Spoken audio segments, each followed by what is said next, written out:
ଶ୍ରୋତାବନ୍ଧୁମାନେ, ପ୍ରଭୁ ଶ୍ରୀ ଜଗନ୍ନାଥଙ୍କ ମହିମା କିଏ ବା ନ ଜାଣେ। ଭକ୍ତର ଭଗବାନ, ପୁଣି ସିଏ ଅନୁଭବର ଠାକୁର, ଅନୁଭୂତିର ଠାକୁର। ତାଙ୍କୁ ନେଇ ଏହି ସୁନ୍ଦର କାହାଣୀଟି ଦିଲ୍ଲୀର ଦରଜୀ ଆଉ ଶ୍ରୀ ଜଗନ୍ନାଥ। ଅନେକ ଦିନ ତଳର କଥା। ଦିଲ୍ଲୀ ସହରରେ ଜଣେ ଦରଜୀ ଥିଲେ।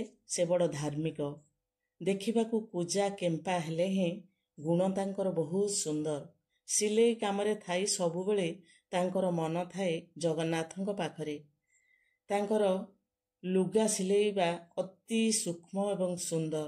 ଦିଲ୍ଲୀରେ ବାଦଶାହ ତାଙ୍କୁ ବଡ଼ ଆଦର କରୁଥିଲେ। ରାଜାଙ୍କର ମୁଚୁଳି, ତକିଆ, ଟୋପି ଏସବୁରେ ସେ ଜରି କାମ କରି ସୁନ୍ଦର ଭାବରେ ସିଲେଇ କରୁଥିଲେ।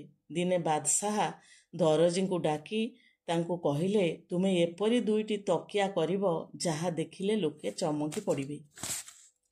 ବହୁ ଆଗରୁ ଦରଜୀ ଶ୍ରୀକ୍ଷେତ୍ର ଜଗନ୍ନାଥଙ୍କୁ ଦର୍ଶନ କରିଥିଲେ। ସେହି ଦିନଠାରୁ ମନରେ ତାଙ୍କର ଥାଏ ଶ୍ରୀ ଜଗନ୍ନାଥଙ୍କ ମୂର୍ତ୍ତି ଅନୁଭବ।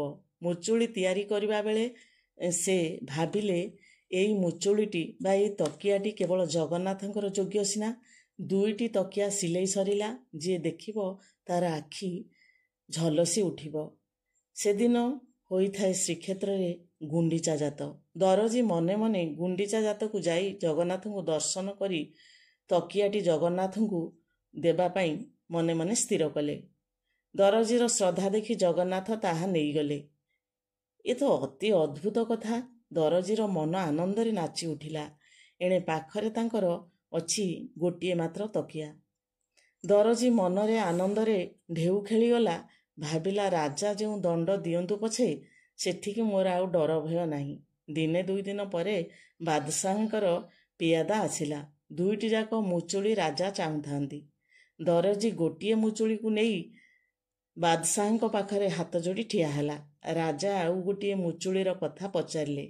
ଦରଜୀ କହିଲା, ମହାରାଜ, ମୁଁ ସତ୍ୟ କରି କହୁଛି, ଗୋଟିଏ ପ୍ରଭୁ ଶ୍ରୀ ଜଗନ୍ନାଥ ନେଲେ, ଅନ୍ୟଟି ରହିଛି ଆପଣଙ୍କର। ଆପଣଙ୍କ ଇଚ୍ଛା, ଆପଣ ଯାହା କରନ୍ତୁ। ବାଦଶାହ ରାଗରେ ଅସ୍ଥିର ହୋଇପଡ଼ିଲେ। ଭାବିଲେ, ଇଏ ଗୋଟିଏ ପାଗଳ। କହିଲେ, ନିର୍ବୋଧ, ତୋର ଜଗନ୍ନାଥ ଏମିତି, ତୁ ଜଗନ୍ନାଥଙ୍କର ଭକ୍ତ ଯେ ଦିଲ୍ଲୀକୁ ଆସି ଜଗନ୍ନାଥ ତୋଠାରୁ ମୁଚୁଳି ନେଇଗଲେ। ସେ ପୁଣି ତୋ ହାତରୁ ମୁଚୁଳି ନେଇଗଲେ। ଦରଜୀ କହିଲା, ସେ ଜଗତର ନାଥ, ସେ ହିଁ ଭଗବାନ। ସେ ଜଗତ ଯାକ ପୁରୀ ରହିଛନ୍ତି। ଯେ ଯାହା ବିଚାର କରେ ସେ ତାହା ଜାଣନ୍ତି। ତାଙ୍କୁ ଯେଉଁଠି ଡାକିବ ସେ ସେଇଠି ହିଁ ଶୁଣନ୍ତି ଏବଂ ସେଇଠି ଉପସ୍ଥିତ ହୁଅନ୍ତି। ବାଦଶାହ ରାଗି ଯାଇ କହିଲେ, ସଂସାରରେ ତୁ କେବଳ ଗୋଟିଏ ଭକ୍ତ। ତୁ ଏମିତି ବଡ଼ ଭକ୍ତ ଯେ ତୋଠାରୁ ଆସି ଦିଲ୍ଲୀରେ, ଓଡ଼ିଶାରୁ ଦିଲ୍ଲୀ ଆସି ତୋଠାରୁ ତକିଆ ନେଇଗଲେ। ବର୍ତ୍ତମାନ ମୁଁ ତୋତେ ମାରିଦେବି।